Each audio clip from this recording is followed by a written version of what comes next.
They will not submit and do anything that is not being modeled to them. Welcome to Transforming the Toddler Years, a Core 4 parenting podcast for conscious, cycle-breaking parents ready to turn toddler tantrums into teachable moments.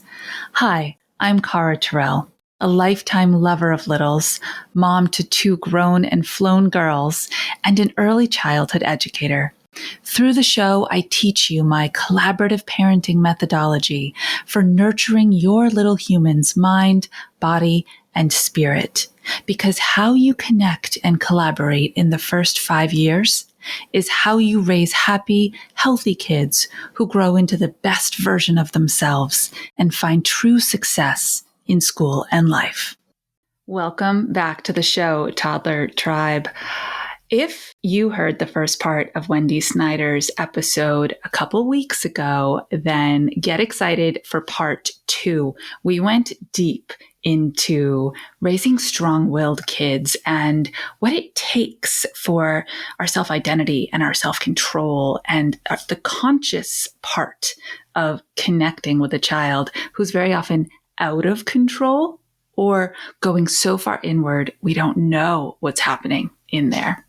The last few episodes, we have rerun back to school heavy hitting topics, and I hope everything is going smooth for you as you moved from summer to school. At the end of this episode, if you find that you have both things happening, a back to school massive transition struggle, and you're doing it with a strong-willed kid, be sure to reach out, book a connection call with me, and let's see what we can do to help smooth things out. Enjoy part 2 of Wendy Snyder's episode on raising strong-willed kids with integrity so they grow to be incredible leaders and incredible humans. I want to come back to something you said about once I was able to, then the relationship was able to reform in a way that you wanted. I believe there's 4 connectors that healthy relationships are built on: respect, open communication, trust, honesty. And as a general rule, society looks at us and says, you respect a 3-year-old? You're 100% honest with your 3-year-old? They want you to be with your 13-year-old, but the 3-year-old, it's suspect that you would give that much emotional power to a tiny person. Can you talk about why it's just so important we even the playing field with the honesty and the respect and the trust and the communication? Yes, I love this question. And again, just a very unique, I think, quality of the strong-willed child is they are like a drug-sniffing dog of hypocrisy. And they will not submit and do anything that is not being modeled to them. And so they can feel it at a very young age. And they're just, I think, they're such like doers, and they're just like the master mirror kids. And so again, like them watching you, they're, the saying, children learn way more through what is caught versus taught.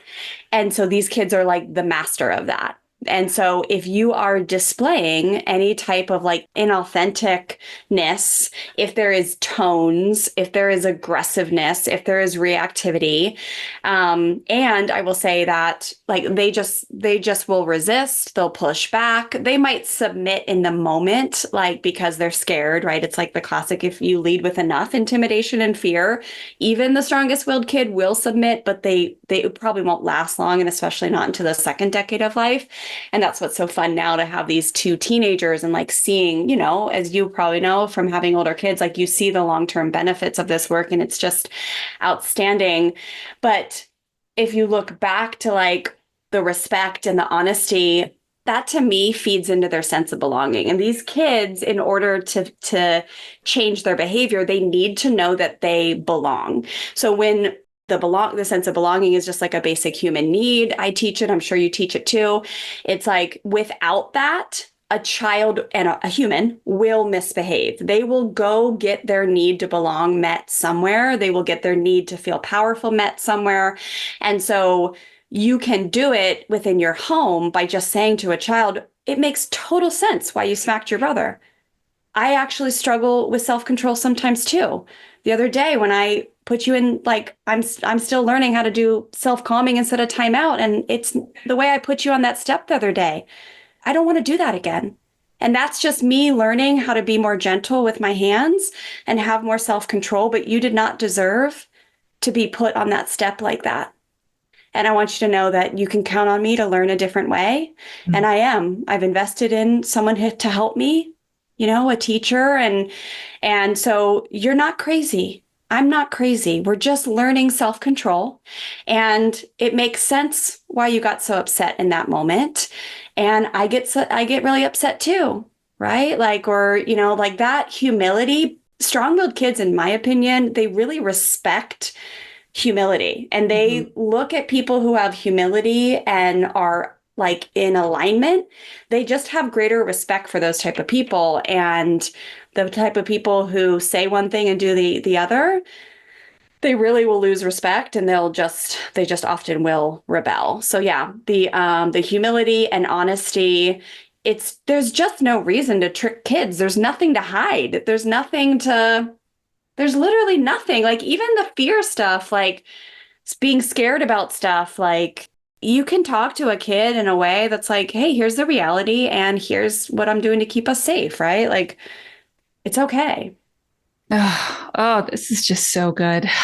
Another super strong belief that I have, and, I talk about 5 executive functioning skills kids need to be successful in our new world. And I include one that isn't typically there, which is sense of self, a deep sense of self knowing. And you talked about older kids. So my girls, I didn't use the same strategies to navigate every phase with each one. They were 2 years apart, almost to the day, but they're different humans. And so now I have a 21-year-old who comes to me and says, I am someone who, and can finish those sentences. I am someone who it takes a little bit longer to show up, a little bit longer to commit. I got to watch and wait a little while before I make that decision. I am someone who, and I was like, girl, you are speaking to my mama heart. We went on a walk just today, and it was amazing because she's back visiting for a minute. And she said, I'd really love, we have an apartment above our barn over here and it's rented. And she said, oh, I wish that apartment was available. I'd love my own space again, because she'd been away for a whole year living alone, big adult stuff. Yeah. And from a fear-based space, this is what I said, Wendy. I said, oh, I don't know if I'd want you in that apartment. And she said, why? And I said, I'm afraid you'd get too comfortable. Fear, you hear it? I'm afraid you'd get too comfortable. I'm afraid you wouldn't venture back out into the world again. And this girl schooled me. Nice. She said, oh no. I made a commitment to myself to come back for one semester of school and get my feet back underneath me, raise my savings back up again. And then I've got exploring to do. I feel like the quality of my relationships where I live matter more than if it's easy. And the relationships in this town are not the ones I want to re-engage with. So you better believe it, mama. I'm out of here. And I was like, you sold me. You sold me. I'm kicking out the tenants. Right? If I had it, I'd let you live there now. Yeah. But that told me everything I needed to know. That development of her character in those hard naughty step, please, we're not going back to the naughty step moments. Yeah. In those hard conversations where I had to tell her things I knew were going to upset her. But in order to get to the other side, we had to get through the upset, that they were all worth it. Yeah. Isn't that fun where as you get, they say those phrases that you're like, oh, wow, that like all of it was worth it, right? Because when you're in those toddler years, it's like, you just feel like you're banging your head up against a wall sometimes. And you're like, are these children even freaking listening? And then later in life, it's like, oh my gosh, my favorite was once my kids were like, you know, elementary school, they'd be playing and I would hear them say something to like another kid or like solve a problem in a certain way that I was like, oh my gosh, they're listening. They're, and then, yeah, now that Stella's almost 17, just hearing her talk about it at the table the other day about like an issue she's having with her beach volleyball partner, I was like, wow, this stuff is like solidified in their bones. And it's just so fun. It's so fun. Most people like dread the teenagers and the early, but it's so much fun when you have the strong base and you do the work in the beginning. It's a lot of work still, and there's a lot of crazy moments. But it's just so beautiful as you get these kids towards the young adult years, because it does, they retain the stuff and that strong sense of self. It's a game changer. I mean, Stella's beach volleyball partner right now is like being taken down into a spiral. Good chance she'll lose a college scholarship that she really wanted just because of mindset, and that she has, you can tell, a lot of shame and a lack of self and a lack of confidence, even though she's like a high level, extremely talented athlete. And then that permeates out into the way she treats her partner or the way she shows up on the sand.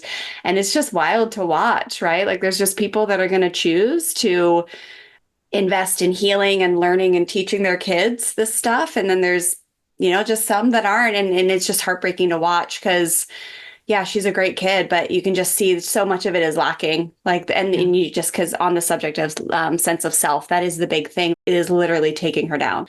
And Yeah. it's wild. Well, you can have all the skill sets, but if you don't know how to engage with yourself and others, it doesn't do Yeah. anything. Obviously, you and I could wax on all day. And I'd love at some point if you would return to the show with another really amazing topic. But before we wrap, I'd love to ask you this. This generation, specifically our kids that we raised, right? Mine are out of high school, yours are not far away, are being regarded as very entitled, that they have very strong wants, needs, desires that they believe that the world should meet for them. How much of that do you think is accurate society shifting, COVID mixing it all up? And how many of those kids do you just think have never been allowed to honor and understand their strong-willedness? Yeah, it's an interesting question. I've seen some articles fly by that kind of make that statement that there's like this problem with the youth, that they're so entitled. And I just watch, like, I live in Southern California, and I watch the way 95% of our community does parenting. And connected, firm and kind, conscious parenting or powerful parenting, whatever you choose to call it, it is not the norm. So we are not living in a world where relationship-based, firm and kind parenting is the way. So I don't know what these expert writers are even talking about. So if we're living in a place where kids are entitled and expecting the world, it's because like they have access to all of this information. And honestly, there's not a lot of like, the way I see it in the world around here is there's not a lot of strong limits. And then there's high levels of irritation and frustration. There's, in our community and within my parent and within my kids' friendships groups, there's a lot of parents fighting with kids. There's a lot of kids like demanding to be heard and feel powerful in unhealthy ways. Often it's hidden out in the world, like because there's still this like very autocratic model going on. And so I just, those articles trip me up because I'm like, I don't even know what they're talking about. In my world too, there's in my faith circle of Christianity, there's the wackest articles that get put out about how positive or gentle parenting isn't biblical, and like these kids are these entitled, crazy brats. And it's like they clearly have never witnessed a family and children who are actually raised with firm and kind, connection-based tools, which is what the world we live in. So like just people get the wrong idea. And I think the children that they're talking about who are demanding a lot, they just have never been taught how to to feel powerful in a healthy way, how to get power in a healthy way. And so I think it's a lack of teaching. If those, who even are these kids that they're talking about? Yeah, I don't know. All I know is that screens and the introduction of social and the iPhone has really changed the landscape. So the last 15 years, if we're going to talk about children becoming different, it is not because of any type of like gentle, positive, conscious parenting that's been on the rise. And I don't think anything's changed with children who are strong-willed or not. I believe the only thing that's really changed the game and the brain and the way children are showing up is I do believe they're more highly agitated. Kids, it's like the data is proving that they have higher levels of anxiety and stress and depression. They're on edge. They're distracted. The white space in their brain is slowly melting away because it's filled at every second with something else, right? They're comparing themselves to each other. I feel like that is a tension that's rising. And then they have like ultimate access to any information at any point in the day. That might be leading to something that we not might be definitely if we don't all get on top of it and come together and say, we've got to do something about this. Cause it's, in my opinion, that's really what's going to be taking the youth down. So that's kind of my take on it. But I don't think anything's changed with the breed of strong-willedness. And as again, the articles that I mostly see is like, oh, this respectful parenting world is like going to take the world down. And it's like, no, it's not. It's actually the solution. And just most people are not practicing it. It's actually the solution. I love it. I love it, Wendy. I was on a state of education panel recently and asked about the role of technology. And I said, listen, it's just this simple. Technology is a tool, it's not a toy. And if we can start to use it as one and negate the toy factor and the fact that it aligns for kids as a self-soothing device, then we'll be somewhere. But if agitation calms when a screen comes in front of your face, that's a big problem because that's an inner work. That's something that you are supposed to know how to do and have strategies to soothe yourself. So it's a state of the world where I am thrilled that conscious and respectful and intentional and positive parenting. And my methodology is called collaborative parenting because I believe love that word, that we join together with our kids. We are one voice that works it out together.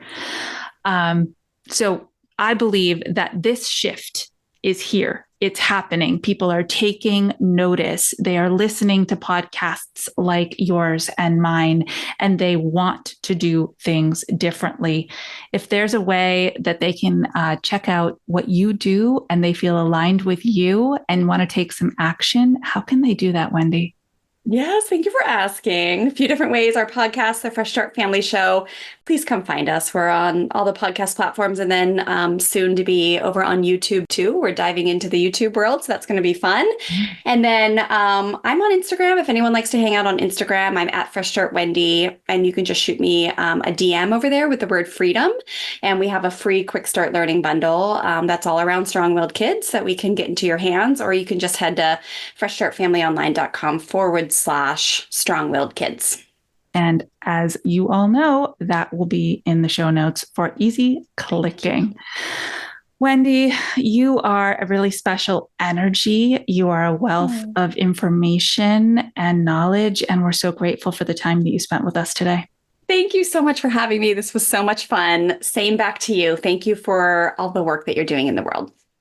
All right, everybody. Until our next episode, as always, stay mindful and proactive as we transform the toddler years.